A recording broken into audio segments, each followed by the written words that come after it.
Southwest Fire Academy was established in 2015 as a response to the recognized need for quality, safe, and affordable fire and rescue training in Ontario.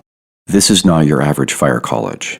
SFA has high standards for their students, and it is their mission to teach and produce qualified, ambitious firefighters who are prepared to work hard to serve their communities. This is not a diploma mill. This is where you can learn strategic, aggressive firefighting from passionate, intelligent instructors who never forget why they were made to do this job. SFA is an accredited private career college that is regulated by the Ministry of Training, colleges, and universities, with a memorandum of understanding with the Office of the Fire Marshal. This means that SFA is an approved training provider with the OFM, and the programs are recognized in Ontario. Check out their pre-service and expanding selection of course offerings at southwestfireacademy.ca.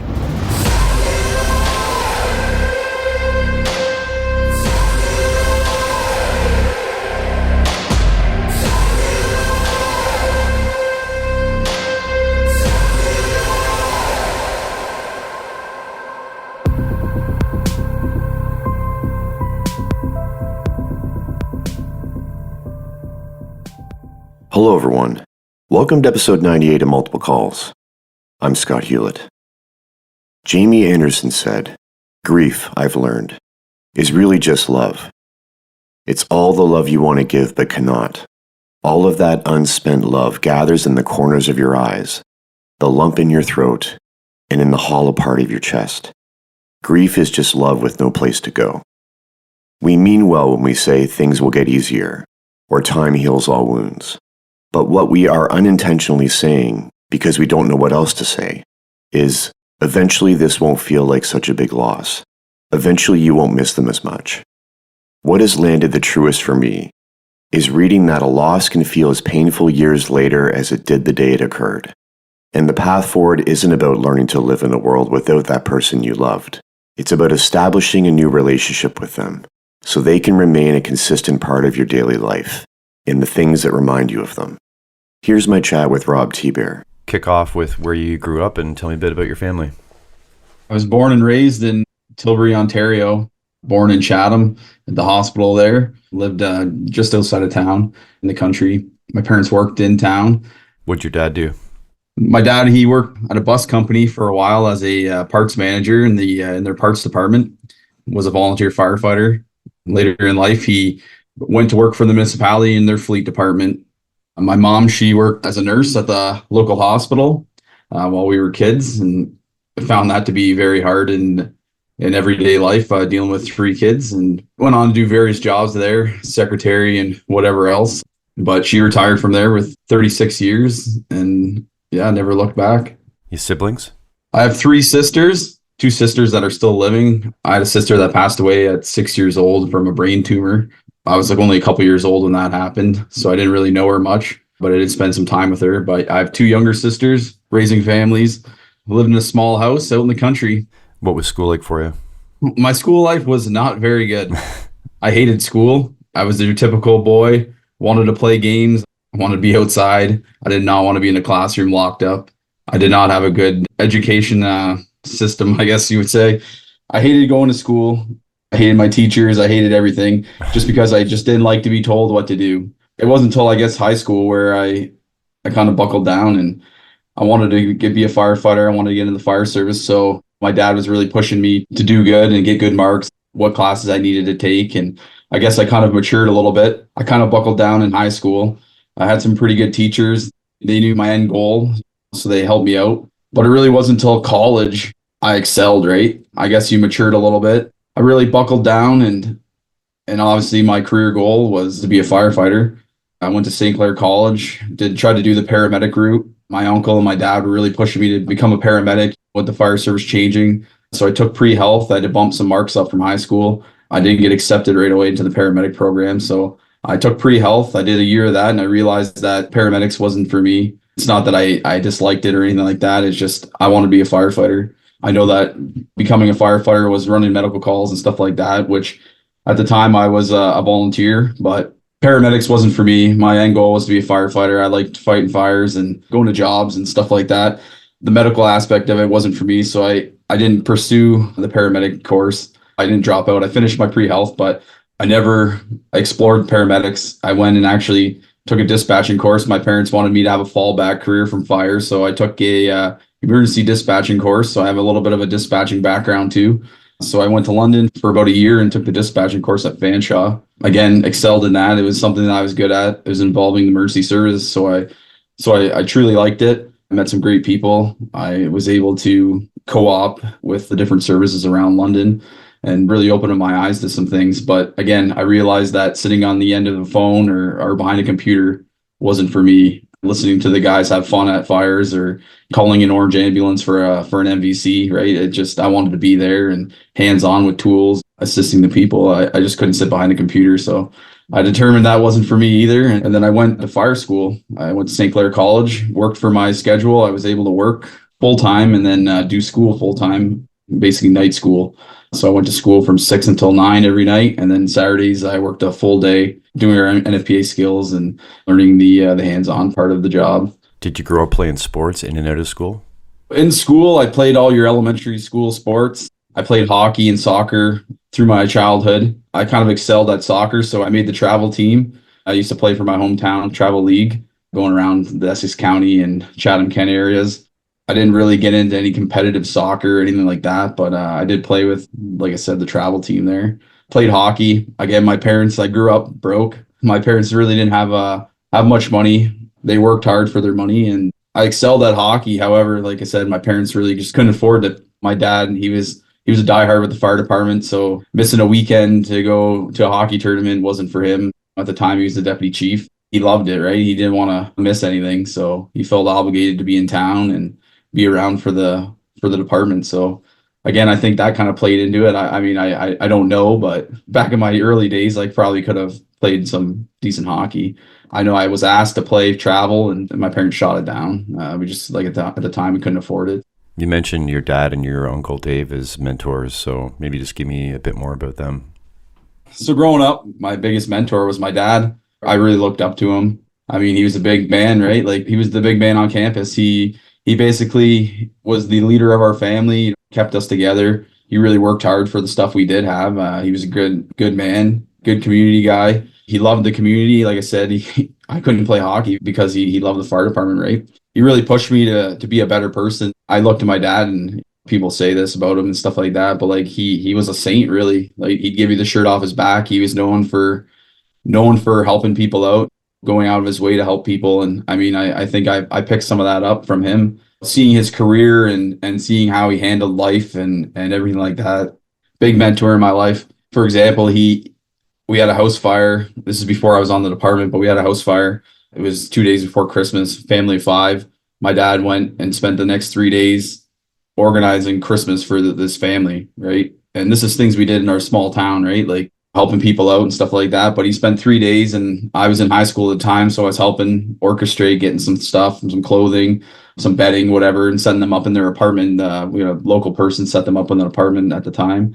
But that year there, my dad was in between jobs too that year. So that Christmas was kind of not a great Christmas. I mean, we were older as kids. I mean, my parents made a great year of it. However, I spent Christmas morning with this family at the fire hall. My dad used to play Santa Claus for the town and for certain events and stuff like that. And he dressed up as Santa and went out and got some toys for the kids. And it really touched us. It was a special time.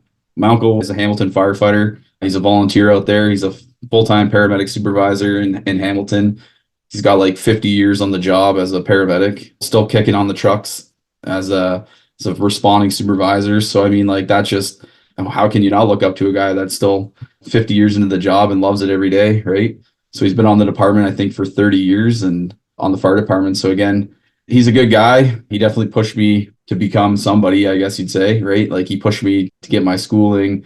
He helped me with that. He helped me with any homework I had when I was down in the pre-health stuff, doing our medical spend, our biology and chemistry. Super smart guy. To this day, right? He comes to my house and he helps me with odd jobs and wiring and stuff like that. I'm not a very hands-on guy, so he takes care of a lot of that. It's certainly a big part of my life, right? Like, again, give you the shirt off his back and definitely shaped me to be the person I am today. You said you wanted to talk about your dad's LODD.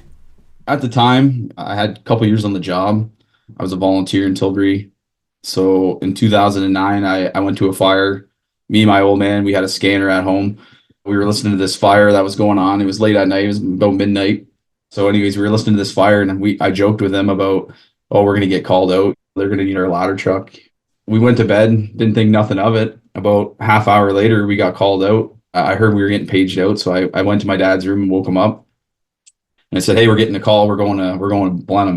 The fire was in Blenheim. So it was about half hour away too. So, I mean, if we're getting called, it's a big fire. So I woke him up. He told me to go back to bed. He thought I was joking. And I ran out the door. At the time, our fire hall was under renovations and our ladder truck was stored in a public works shed. So being an operator, I drove there to grab the truck to bring it to the fire hall to pick up the rest of the crew. When I got there, I was met with another firefighter who lived nearby. We jumped in the truck and drove to the fire hall. Well, by the time we got to the fire hall, my dad was there. He took the one guy's shoes and brought it inside, and I grabbed my gear and off I went and didn't think nothing of it.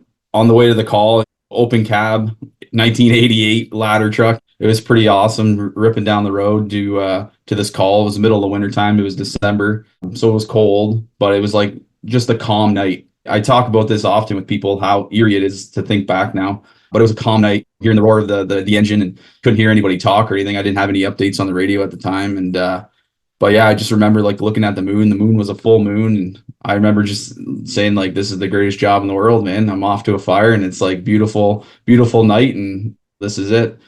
So when we got to the fire, we set up our truck, started operating, and then my chief came and got me. So the assistant chief of my municipality came and got me and said, hey, we need to have a chat. And I'm thinking, oh, what did I do, right? Like, did I catch the hydrant wrong? Did I set my truck up in a wrong spot? Like, what's going on?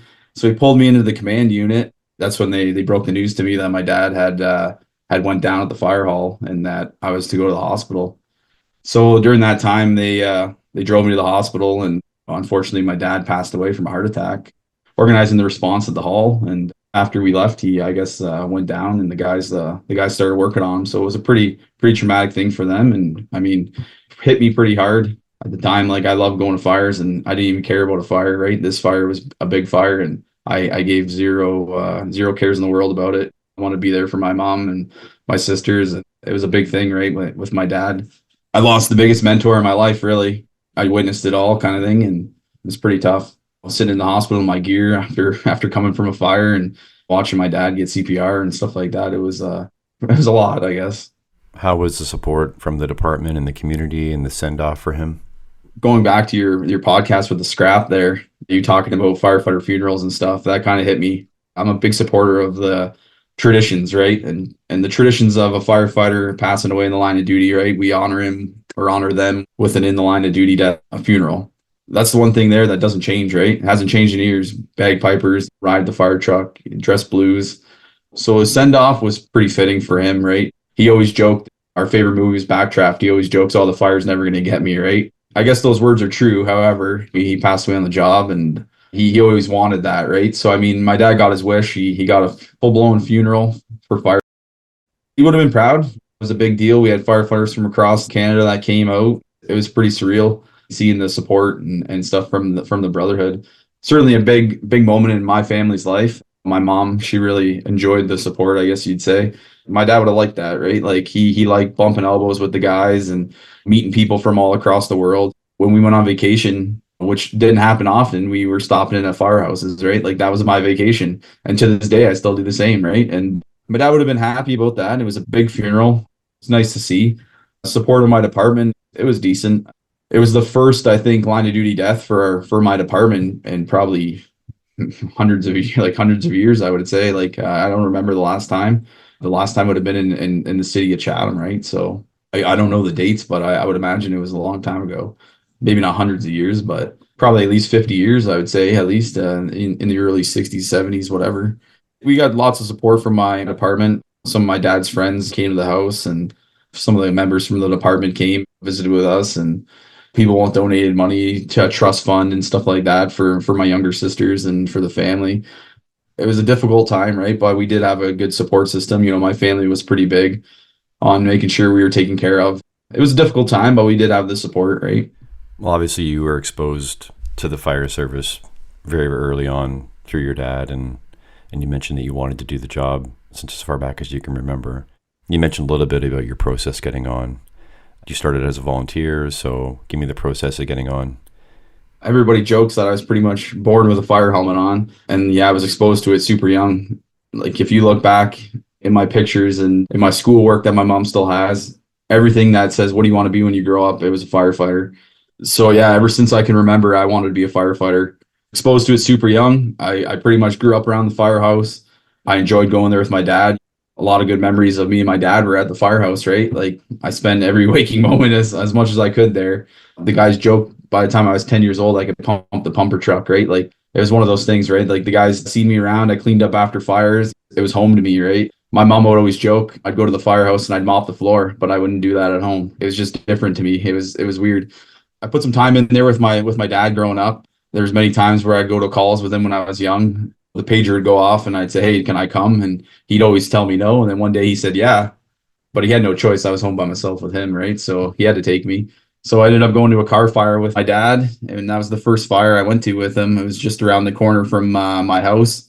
And I remember sitting in the truck just watching this and saying, this is awesome, right? The other thing is my mom was pretty supportive of my love for the job. She would wake me up in the middle of the night to go listen to fire calls on the scanner, or she'd drive me around to go watch fires and watch my dad work. Firefighting, I had all the fire trucks. I had bunker gear when I was small. You know, my uncle, he bought me a set of bunker gear when I was a kid. So I mean, like this is things that everybody knew I wanted to be a firefighter. I loved it. Played firefighters with my neighbors, like the Power Wheel Jeep, and our treehouse was the fire hall. Like their dad was on the fire department with mine, and we played firefighter. That was our thing, right? It's a big part of my life. As soon as I was able to join at 18, still in high school, I put my application in on my birthday. I got hired later that year in January of 2007. Like I said, I spent 2 years on the job with my dad, going to calls. And then after he passed away, I continued with it. So my process getting on, however, was a bit strange because at the time my dad was my chief. I had to jump through some hoops, if you will, to make sure there was no nepotism. I had a panel that was probably bigger than most people. I had all my captains. I had my deputy chief. I had my assistant chief at the time because again, my dad wanted to make sure everything was fair and on the up because he didn't want me getting any special treatment or anything like that. I'm pretty sure it was like the only time in my department's history I had to write an aptitude test to get on the department. But again, it was just another step my dad wanted to take to make sure that I was cut out for it. And, he was hiring the best people possible. So I wrote the test. I scored in the top three. I got an interviewed with like I said, all the captains and the deputy and the assistant chief. And yeah, I got hired. They hired 5 guys that year. I started when I was 18 years old, fresh out of high school. My process to get on in a recruit class, we had to do an 8-month course taught in-house, getting our firefighter. Well, at the time it was our firefighter curriculum, but basically it just grandfathered into your firefighter 1 and 2. But we had to do the 3 components. I don't know if you remember those, but the 3 components. I got a big certificate. It had 3 seals on it, and you worked through that. And basically, you had to do the skills and training, and then you had to be seen on a fire caller in training doing the hands-on skills and have another book that your chief would sign off on. So at the time, I went through that course and 8 months of traveling around the municipality doing basically our firefighter 1 and 2. After that, it was up to us if we wanted to write for our provincial seals and the provincial exams. So I did that. I showed up in my first test after my course and to write my fire component 1, I guess it would be. And they're like, "Oh, you're here for your 2 tests," and I'm like, "No, I'm only here for 1." So I ended up writing my level 2 and passed that as well at the same time. So I ended up getting my certificate. They went to council and got this big certificate. They framed it for you. Yeah, it was a big accomplishment in my life. I graduated, I guess, from being a firefighter in my recruit class, the provincial exam, and back in the day, it was a pretty big thing. This was before an FPA kind of came in. My dad wasn't there to see that. I finished that after he had passed, but certainly it was a big achievement in my life that I was a certified firefighter now. And it was a little harder back then to get that certification that it is now. After that, I just continued with it. I loved it. I worked in town. I went to pretty much every call for my first few years. I don't think I ever missed a call, to be honest with you. Worked out of a pretty busy volunteer hall in the municipality. We were the busiest volunteer hall. We ran probably about 150 to 180 calls a year. It's nothing to what I'm used to now, but certainly busy for Chatham-Kent, right? My early career, I guess you'd say, as a volunteer, pretty good go, right? My dad was my chief. he definitely didn't treat me any differently than anybody else, right? Like when we went to trainings, our job was to mop the floor and clean the bathrooms. I didn't get any special treatment. The guys, he told them not to treat me any differently. We had our tiffs, we had our tats. I didn't see eye to eye with some people. They didn't like me because I knew a little bit more than the other rookies, right? Because I grew up around the fire hall. So there's a couple guys that would always try to push their seniority on me and try to be better than maybe what they are. So I did have some issues, but for the most part, I just laid low. I did what I was told. I went to calls. I tried to learn as much as I could. Some people didn't like that because I was eager. They just didn't know how to channel my passion, right? So I got labeled pretty quick as a go-getter or a cowboy, if you will, or a bad apple in some people's eyes. And after my dad passed, that kind of followed me a little bit there, where people just didn't know how to channel my passion, right? Like the saying is, don't put that fire out, pour gas on it, right? And I was looking for somebody to pour gas on my fire. It just didn't happen. Like I said, the first couple years on my career was pretty good, right? I had nothing but good times, and then after my dad passed away, we got a new chief. Things changed pretty quickly. Maybe some for the good and some for the bad, but certainly I didn't see eye to eye on some things, and I tried my best to just push through it and whatnot. But there were certain things that I wanted to see the direction of the department go one way, and maybe how I handled myself at calls. And I was pretty confident in my abilities and that. I was in fire school. At that time, I went back to fire school after my certification, even just to get a college diploma or a college certificate and, better my chances at getting hired career. It was a good experience. But again, I was learning things that were more advanced than what I learned at my own department. And I tried to bring it back, and people just didn't like that. Right. And it was hard for me to learn when to shut that off, right? Where I can't change people's minds, and maybe what I'm learning isn't the greatest things to some, or they just weren't receptive to it as others. But again, the biggest thing in my department was change, right? Nobody liked change. So when I came in and, others came in to try to change things, people didn't like that, right? So I had a tough go after my dad died. I got called in the office quite a bit. I was threatened my job because of the way I was, and I wasn't doing anything anybody else wasn't doing. It was just trying to be the best firefighter I could be, and people didn't like that. So they just, like I said, I think looking back now, I just think they didn't know how to really handle my passion, right? I've had conversations with folks, and I just think that they didn't see maybe the benefits in some of the stuff I was bringing back. Just try to make people better. I got into it a few times with, chiefs and stuff like that, and it just wasn't a good time. I went like probably 4 years where it wasn't a good time. I was really down on my luck, and really down in just my just love for the job. Really, I had to look back, and I had to reach out to people, and just really talk, right? So like Phil was one of my guys I reached out to, right? And we would chat about the job, and we'd keep that passion alive and passion burning. Everybody has the same issues and same problems potentially as what I was going through. And I reached out to a few people, and I even chat with Brass a couple times, and I reached out to mentors, right? Like people that didn't even know that they were mentors to me that I looked up to, right? And I followed at the time. Social media was big in this and pushing the message and pushing the fire service and reading stories and reading motivational posts, right? Just kept my fire burning. I always kept telling myself I'm young enough that I can, I guess, last longer than these folks, right? So they'll be here for the time being, but there's always the light on the other side, if you will. I went through about, I don't know, I'd say probably 5 years of hell, right? Where I had a pretty self-serving chief who was out for himself, right? He didn't really care about his guys, and at the time he was trying to make a career push, and he was padding his resume, and so the training and stuff like that didn't really come down to us. So it wasn't until he left that things kind of got a little bit better, and I became a captain at that point. I'd went for captain previous to that, and I didn't get it. Only 10 years on the job at the time, and yeah, after he left, I got promoted to captain. Did a few years as a captain. That was the best times of my life, where I could do a little bit of both, right? Still hands-on and still be able to command a scene. During those times, it was pretty good, right? I could make tactical decisions when we arrived, and based on my training and my guys' training, we were fighting fire interior, where in the past maybe we didn't do that as much.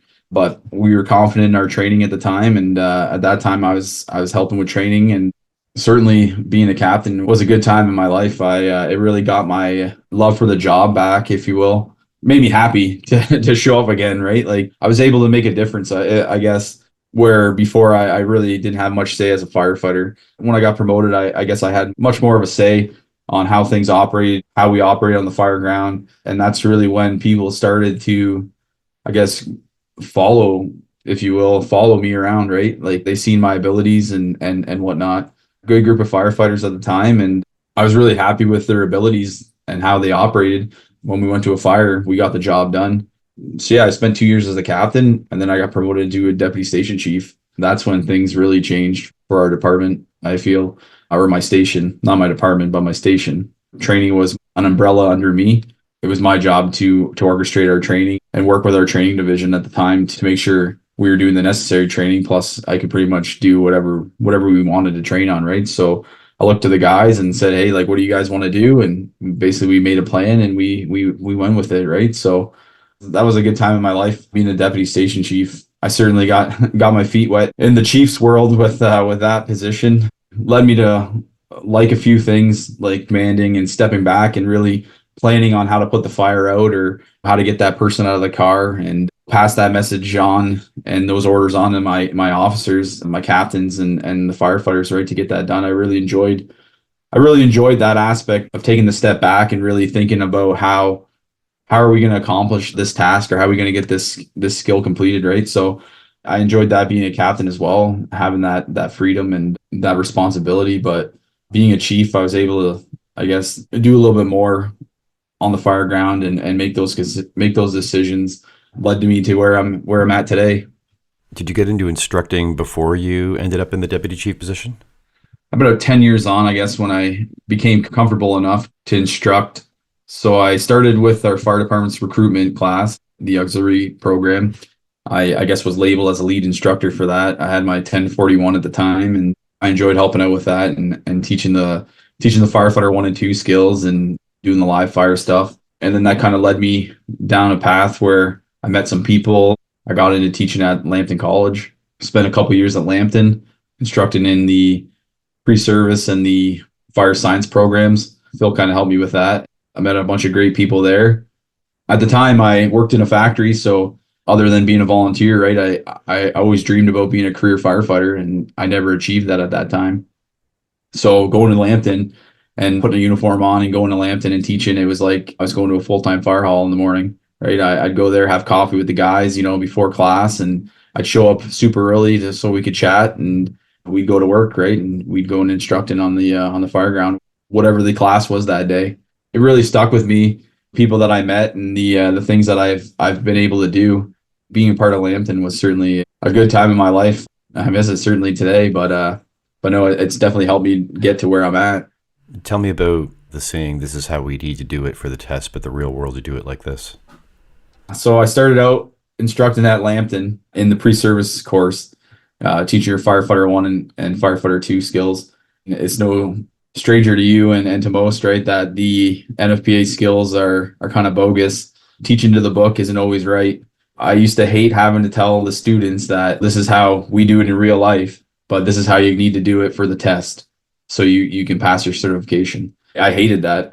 Nothing but training scars. I used to have a hard time teaching the real world firefighting to the skills. It wasn't until I kind of got my feet wet at the college where they kind of brought me up and I was able to teach the fire science where it was more real world firefighting, teaching the students how to do VES, smoothbore nozzles, flowing and moving, some pretty aggressive surge techniques. That's the stuff that I like to teach, right? The real world firefighting, hot and dirty drags, none of this fluff from the IFSTA book, if you will. I mean, not to say that it doesn't work. It's just maybe not current with how we operate on a fire ground, right?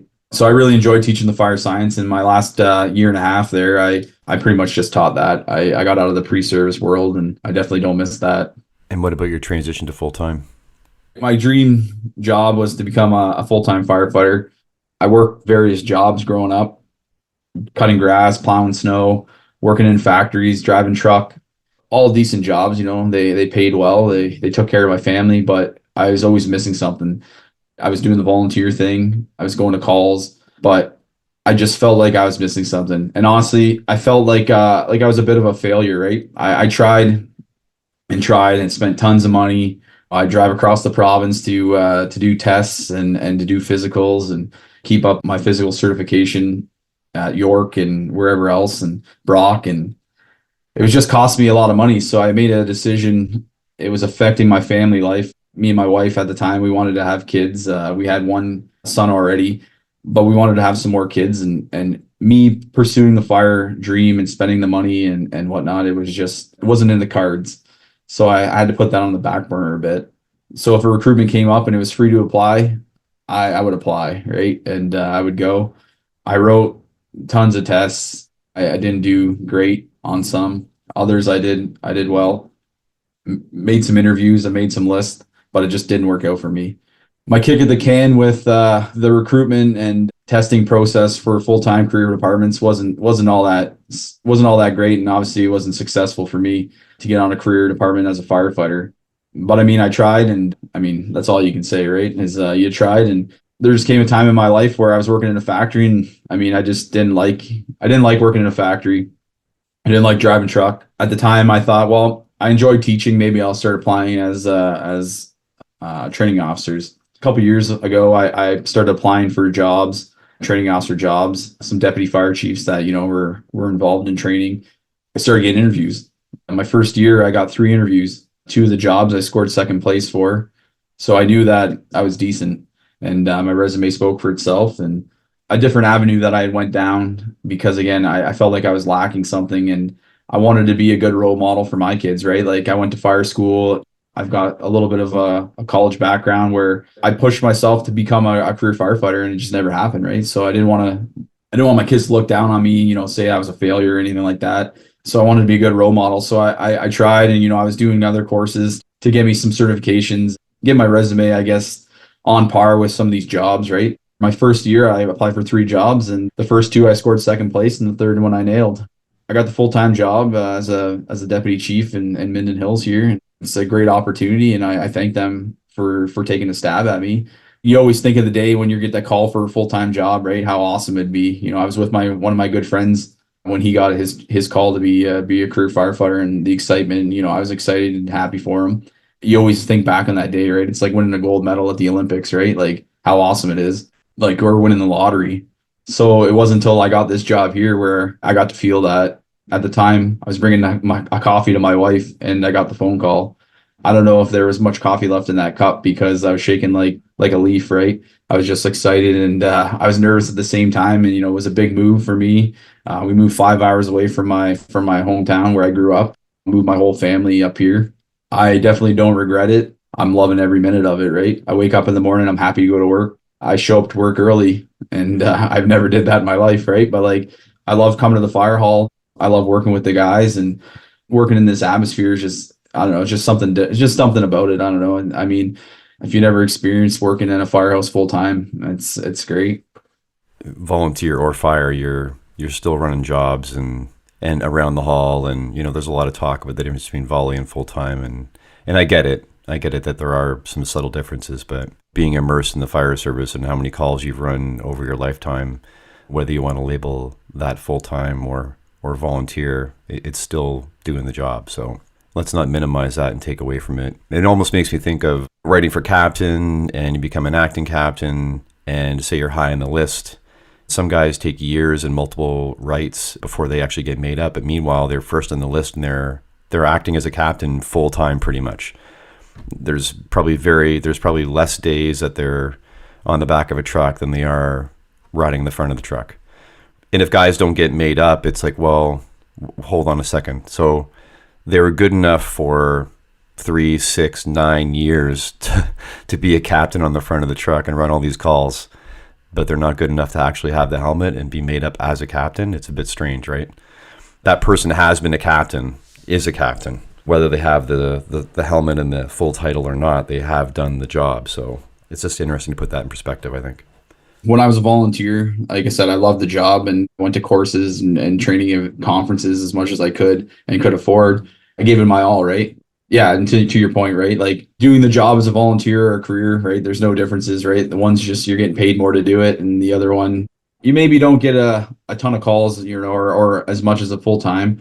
You're not living at the fire hall, but certainly during my time as a volunteer, I gave it 110%. When we pulled out of the hall and we're on our way to a fire, an accident, it was go time, right? That was my love, and that was my job. Certainly, like, I gave it, like I said, I gave it 110%. I wanted to be the best firefighter, whether it was full-time, volunteer. I wanted to be the best for the people in my town or in that emergency, right? And I certainly think that people in the volunteer world get a bad rap because, again, joke is, oh, are you gonna have your pancake breakfast on, the Sunday, or you're wearing your fire shirt, you badge light in the t-shirt, all this stuff, right? But again, there's really no difference in the job of a career firefighter or full-time member to a part-time volunteer, other than maybe the call volume or the size of your town or the variety of buildings or occupancies in your place of business, right? It's definitely getting better, that relationship, that's for sure. Well, there's some volunteer guys that have run more calls in their career than some full-time guys that out halls. So big city, small town, whatever. The community, when you show up, they don't know if you're full-time or volunteer. The fires don't know the difference. The car accidents don't know the difference. It's the same thing. And maybe it's probably fair to say that some of the volunteer firefighters are more living up to all the aspects of the fire service job, like you mentioned, the community interaction and involvement, than maybe many full-time firefighters. So maybe there's a comfort level and a backing off and an easing up that happens with a lot of people when they get full-time, and they lose a hunger and a passion that volunteers have that they probably should have held on to. So I think we need to bang that drum a little bit and talk reality and get away from this fantasy all the time that professional firefighters are somehow held to an R of a higher status than volunteer. It's just not the case. Yeah, I can agree with that. To that point, last year in my municipality here, we had 12 working fires. I have a firefighter, and we were just talking about this last night. I have a firefighter that ran all 12 working fires. He went to a conference and he was talking to a career member from a suburb of Detroit. And basically he ran 3 fires. My guy was saying how much experience he gained in that 1 year running 12 fires compared to this guy that ran 3. Yet this guy labels himself as a professional. And, we're volunteers and people look down on us, if you will. We all do the same job. We're all out for the common goal. I don't have any hate or anything like that towards any career members. Like I said, the relationship's certainly getting better. And now with the two-hatting thing I believe that's done, right? So with the two-hatting thing being done, more career guys are joining our volunteer ranks. They bring their experience and their knowledge and their career into our halls now and integrate with our part-time guys. Yeah, I mean, it ties into the whole how Aaron had talked about years of experience, right? It's not years of experience, it's the experience in your years. Like you just said, how many experiences have you actually had? That's what matters, not what the number of the years of the job you've been on. So it translates directly across to where you're working or what uniform you have on or what the patch says, what the title is. It doesn't, everyone gets caught up in all of that, and it really is about ego and detracts from from what is real. And what's real is how you see the job, how you involve yourself in the job, how many calls you've actually been to, how many experiences you've had, what you've taken from them, how you've grown. This is really what matters. Yeah, for sure. I agree with that. I mean, the other thing is like when you're a volunteer, you have to know every job, right? You have to know how to use the AutoX equipment. You have to have the knowledge to be able to go on the roof and cut a hole. You're the jack of all trades, right? Where in some big city departments, right, you're on the engine, you're putting the fire out, right? You're stretching the lines, you're putting the fire out. You're on a ladder truck, you're going to the roof, rescue, specialty things, right? So I think being a volunteer, you definitely experience a lot more of the job. I mean, everybody has to know certain skills, but as a volunteer, right, at 3:00 in the morning, you have to know it all. Who knows what truck you're showing up on and what task you're getting delegated. Not every big city fire where 15 to 20 trucks shows up, not every single firefighter on that job is doing work. You go to a lot of fires, but are you working at a lot of fires where, like you said, a lot of smaller towns, there's 1 or 2 trucks showing up and that's it. So away you go. Again, perspective is everything. So Phil talked in his episode about how True North Fools got started, but give me your take on how that journey's been for you. True North Fools started during COVID in 2020. Myself, Phil, Justin Carsons. Justin Carsons was another role model of mine growing up, right? I don't think I've ever told him this, but Justin was a big role model in my life. He was one of my instructors in school, and he was like the man, right? When this guy came into your class, you're like, this guy's a fireman, right? Like, he brings his own tools. He just looks like a firefighter. The way he talks and handles himself, instructed us. It was a huge impact. I learned a lot from him. So in 2020, when he approached us about starting a Fools chapter, he grabbed the bull by the horns and made it happen. We went out and talked to the international, filled out all the paperwork, and then it just kind of just fell into place. We recreated a logo. Yeah, the rest is kind of history, right? So we did a lot of the online stuff during COVID. Had some big players in Jeremy from National Fire Radio, Bobby Eckhart, Kyle Samsung. They shared their passion, their knowledge. We had some questions for them. Basically, it was just some table talks. Just a good time to meet with the guys and talk shop, right? So that's kind of what's got us started, right? And then it just kind of snowballed from there. And how has the Smoke is Showing conference been going? The Smoke is Showing conference, that started way back in 2019, where I was tired of paying for conferences, going to the States or driving up to Toronto for a day of training. I said, like, why can't we do this in our backyard? We're in one of the largest municipalities in Ontario. Why can't we have this here, right? And I kind of go back to that famous movie line, if you build it, they will come, right? And I used to tell people that, right? Like, people thought I was crazy to try to do this, right? So I reached out to a few people and said, if we build it, they'll come. I got some key players on board. At the time it was Whitney Burke, who was our public educator with Chatham Fire, and Phil Resendez. We built the first Smoke and Showing conference that was supposed to happen in Chatham in 2020, and basically COVID happened and shut that down. So that was going to be a pretty big deal, right? We had some pretty big names coming in, and we had everybody registered, and it was ready to go pretty much. And COVID happened, so we had to cancel it for those reasons. It wasn't until COVID was done that we reached out again and brought it to Lambton College. So the first year was a bit of a learning curve, right? Phil and myself, we worked hard to secure some guests, and we ended up teaching a lot of it ourselves, right? The Fools members.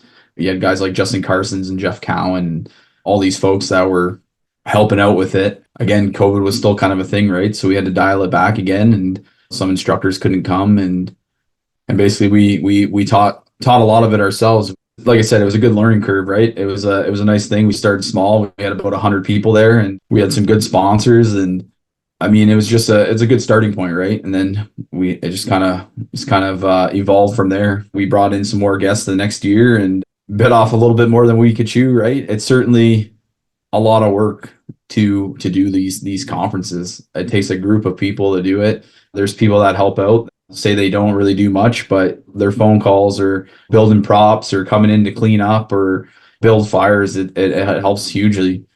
We teamed up with SFA in 2023. Jesse, great guy. That guy's a fireman's fireman for sure. And he certainly grabbed the bulls by the horns and picked up some slack where we were lacking in, and we appreciate that, certainly. But SFA is a great little spot for a little conference, right? Like what we like to run. We had some hiccups and we had some issues where we addressed some things, but we're firefighters, so we come up with a game plan and we work around these issues. But I can't thank SFA and Jesse enough. That was a big sponsorship that they donated to us and supported the chapter for sure.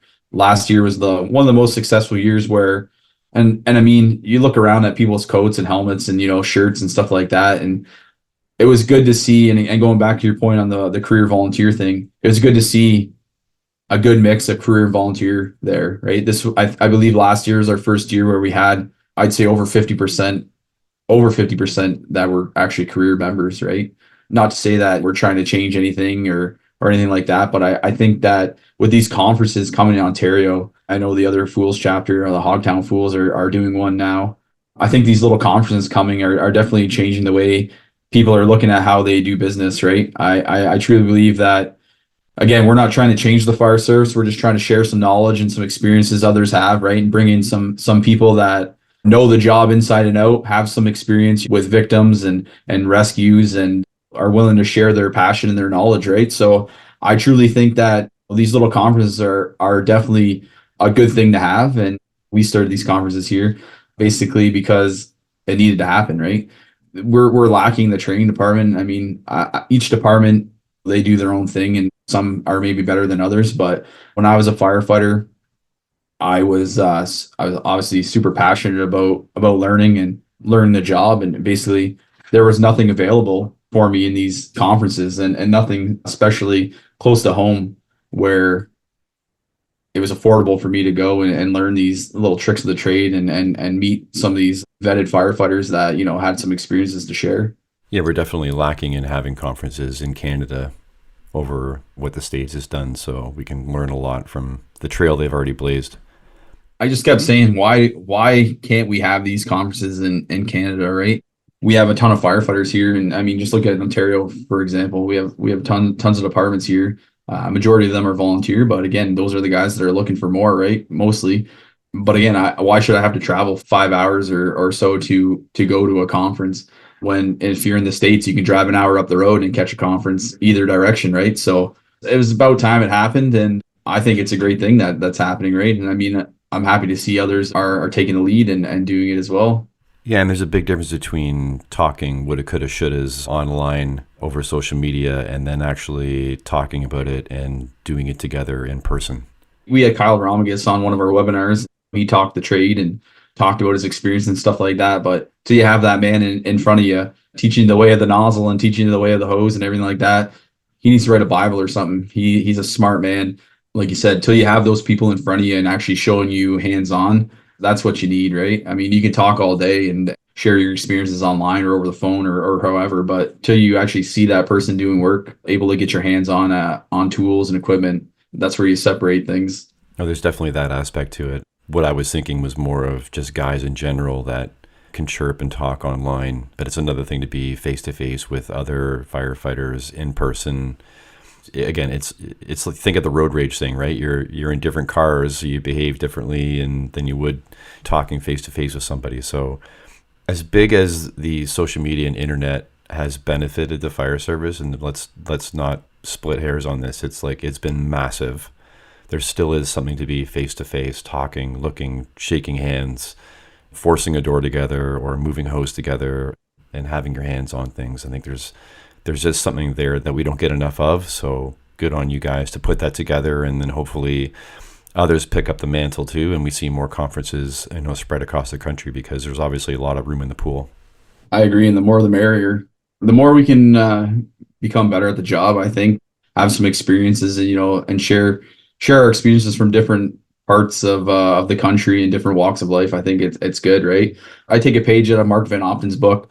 I save these little motivational things that he puts out every day on social media. Going to your point about how people like to talk smack and whatnot, the guys that are putting in the work in departments that reach out to me, they're frustrated because they're trying to do good and they don't know how to push their experiences they have at these conferences and stuff like that. I just have to remind them, and I remind my own guys, and look at these messages Mark puts out. And basically, the one that resonates with me the most is the shit talkers are always dry, or they always stay dry, right? And those are the guys that I like to watch from the back.